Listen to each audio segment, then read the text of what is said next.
Welcome to Penrose Learning, where we make understanding easy. You start by verifying the concrete prerequisites, required WPM and accuracy. Once confirmed, set up your playback software, test a foot pedal, and fit noise-canceling headphones so you hear every word. Then load the style guide and a short reference transcript. This gives rules to follow and examples to imitate.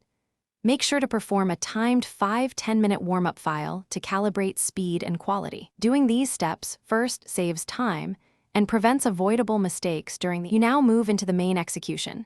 Use a 2-pass approach so you capture content quickly, then refine. On the first pass, transcribe verbatim enough to map speakers and timestamps. On the second pass, normalize punctuation and apply style rules, which improves clarity and grading. While working, slow playback for tricky accents and loop short segments rather than guessing.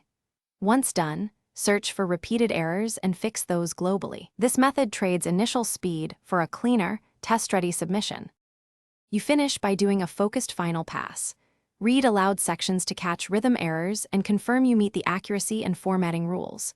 Then run spell check, validate speaker labels and timestamps, and ensure consistency with the style guide. Once done, export in the required file format and double-check metadata. If something goes wrong, like unclear audio, note the exact timecodes and flag or request clarification rather than guessing. This preserves accuracy and demonstrates professional judgment to graders. Thanks for watching. If this was helpful, leave a like and consider subscribing. See you next time.